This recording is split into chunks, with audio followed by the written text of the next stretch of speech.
Bonjour et bienvenue à la Cité des Sciences et de l'Industrie. Au programme du Journal des Sciences cette semaine, Littlefoot au grand jour, un cadre de référence pour l'évolution du cerveau, une imprimante à microbes et un spectrographe à la recherche d'une autre Terre. Si vous êtes passionné de paléontologie, le nom de Littlefoot vous dit forcément quelque chose. Cet australopithèque, découvert il y a 20 ans dans la grotte de Sterkfontein en Afrique du Sud, est âgé de 3,6 millions d'années. Il est un de nos plus lointains ancêtres. Son squelette a été présenté pour la première fois la semaine dernière à Johannesburg. Pour Robert Clark et ses assistants, l'histoire de Littlefoot débute il y a plus de 20 ans. En 1994, ce paléontologue sud-africain découvre dans des caisses 4 petits os de pied et un bout de tibia. Comme les fossiles entassés dans ces caisses proviennent de la grotte de Sterkfontein, à 40 km de Johannesburg, Robert Clark y dépêche un jour ses assistants.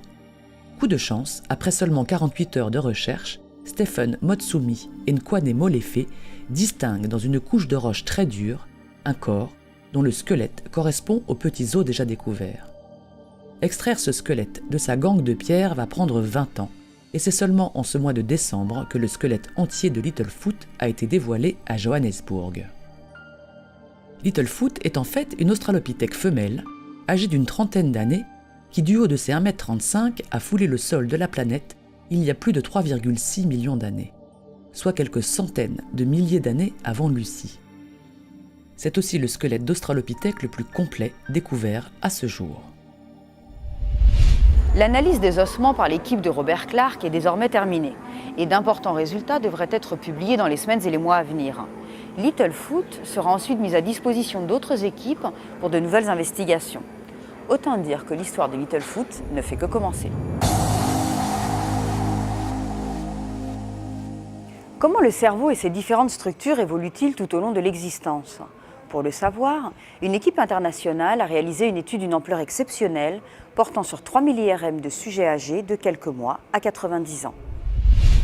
Prendre en compte l'évolution du cerveau tout au long de l'existence, tel est l'objectif d'une nouvelle étude basée sur 3000 IRM. L'étude dresse le tableau de l'évolution, âge par âge, des structures cérébrales. Elle confirme la diminution rapide de matière grise corticale entre l'âge de 1 et 10 ans. C'est le tissu périphérique qui apparaît ici en gris. Durant cette période, c'est surtout de la matière blanche qui se développe, c'est-à-dire les connexions entre neurones, fruits de l'apprentissage. En revanche, après 60 ans, les matières grises et blanches s'atrophient au profit du liquide cérébrospinal, visible ici en rouge et en vert. Une autre conclusion de l'étude est qu'il n'y a pas de différence entre les cerveaux féminins et masculins une fois la variabilité de taille prise en compte et corrigée. Seule exception, après 80 ans, l'atrophie cérébrale est plus marquée chez les hommes que chez les femmes. Un résultat qui s'explique par des modes de vie différents, car le tabagisme, l'alcoolisme et la mauvaise alimentation ont longtemps été plutôt le fait des hommes. L'objectif de cette étude était de proposer un cadre de référence de l'évolution du cerveau comparable aux courbes de poids et de croissance utilisées pour le corps.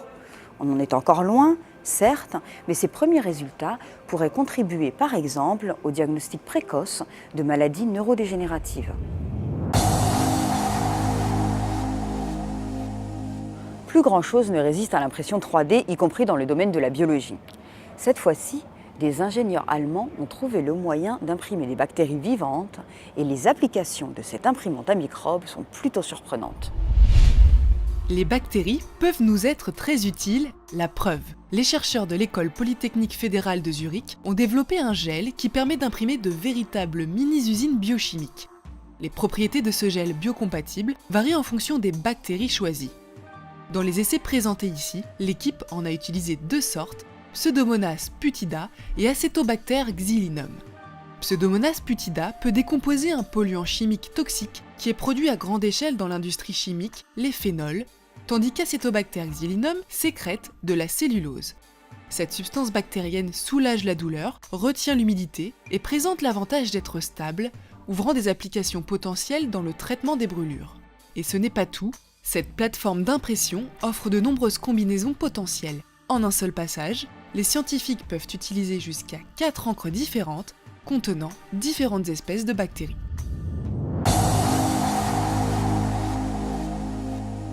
La quête ultime des chercheurs d'exoplanètes, c'est de trouver une petite planète rocheuse en orbite pas trop loin de son étoile, une sorte de jumelle de la Terre. Un nouvel instrument, appelé Espresso, installé à l'Observatoire européen austral au Chili, va probablement permettre de réaliser ce rêve. Espresso est un acronyme qui désigne le fin du fin de la technique. Un spectrographe extrêmement performant qui permettra d'analyser d'infimes variations de la lumière émise par une étoile. Une planète tournant autour d'une étoile modifie très légèrement la vitesse de cette étoile. C'est ce genre de modification infime que va mesurer Espresso. Plus la planète est petite, plus la modification de vitesse est difficile à mesurer. Le nouveau spectrographe devrait parvenir à mesurer des variations d'une dizaine de centimètres par seconde sur la vitesse des étoiles qui, elles, se déplacent à plusieurs dizaines de kilomètres par seconde.